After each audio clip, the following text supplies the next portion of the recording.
Hello guys, welcome to my channel. ఈరోజు వాడపల్లికి వెళ్తున్నాం. ఎందుకంటే చిన్నోడికి మొక్కు ఇవ్వటానికి. ఇది థర్డ్ టైం ఇవ్వటం.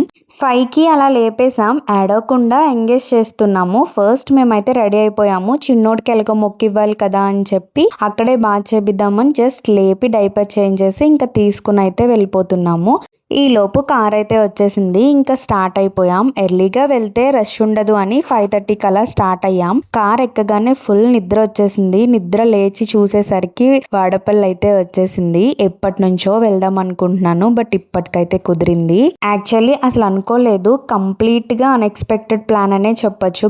గాడ్స్ గ్రేస్ లేకుండా ఎన్ని ప్లాన్స్ చేసినా వేస్టే. ఆయన అనుగ్రహం ఉంటేనే వెళ్తాం. పెద్ద తిరుపతిలో ఇవ్వాలి మొక్కు, బట్ వెళ్ళటానికి టైం ఇంకా రాలే. హెయిర్ బాగా వచ్చేసిందని వాడపల్లని అనుకున్నాము. కార్ ఎంట్రన్స్ లోనే ఆపేశారు. సో మేమంతా వెళ్ళింది ఫస్ట్ టైం. సో అడిగి దారిలో వాళ్ళని వెళ్ళాం. మొక్కు ఇచ్చే ప్లేస్ చాలా లాంగ్ ఉంది. ఎండలు నడిచే లోపు తీరిపోయింది.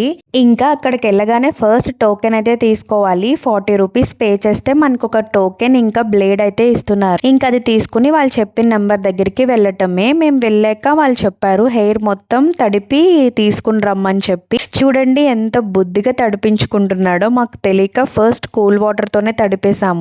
తర్వాత హాట్ వాటర్ ఉన్నాయని కూడా చెప్పారు. ఇంకెంత బుద్ధిగా చేపించేసుకున్నాడంటే ఫోన్ చూపించాము అంతే, కొంచెం కూడా యాడ్ అవ్వకుండా చేపించుకున్నాడు. ఇంకా హాట్ వాటర్ కూడా తీసుకుని మంచిగా బాత్ అయితే చేపించేసాము. చూడండి మా చిన్నోడు గుండ్లో ఎంత క్యూట్ గా ఉన్నాడో. తర్వాత టెంపుల్ చుట్టూ 7 ప్రదక్షిణాలు చేద్దామని తిరుగుతున్నాము. వాళ్ళ డాడీ మంచిగా ఎక్కించుకున్నారు. నేను రమ్మన్నా కూడా రావట్లేదు. అలా ఎక్కించుకోగానే ఫుల్ హ్యాపీ ఫీల్ అయిపోయాడు. ఇంకా దర్శనానికి మేము 50 రూపీస్ టికెట్ అయితే తీసుకున్నాము. కొంచెం ఈజీగా అయిపోతుంది చిన్నోడితో అని అనుకున్నాం. 15 మినిట్స్ దర్శనం అయితే అయిపోయింది. తర్వాత చిన్నోడికి ఫస్ట్ ఫీడ్ అయితే చేసేసాను నేను. తర్వాత అన్నదానం చేస్తున్నారు అని చెప్పారనమాట. 9కే పెట్టేస్తారు అని అంటే మేము 9:30 కల్లా క్యూకి వెళ్ళాము. అసలు స్టార్టే అవ్వలేదు. 10కి అట్లా స్టార్ట్ అయింది. బట్ భోజనాలు అయితే చాలా బాగా పెట్టారు. తినేసి ఇంకా ఇంటికి అయితే వచ్చేసాము. ఈ రోజు మాకు ఇచ్చిన ట్విస్ట్ ఏంటంటే చిన్నోడు నడవటం స్టార్ట్ చేశాడు.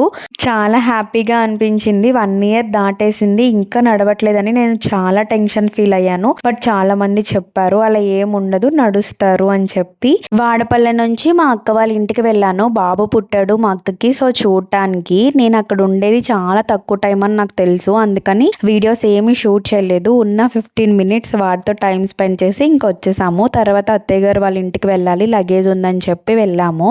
అక్కడ కూడా టైం స్పెండ్ చేసి ఇంకా మాకు 9కి ట్రైన్ అని చెప్పి ఇంటికి వచ్చేసాం. వచ్చాక వీళ్ళు చేసే పనులు ఇలా ఉంటాయి. డాడీతో ఫుల్ గా ఆడేస్తాడు. అబ్బా అబ్బా అంటే ఇంకా ఇంకా కొట్టేస్తాడు అనమాట.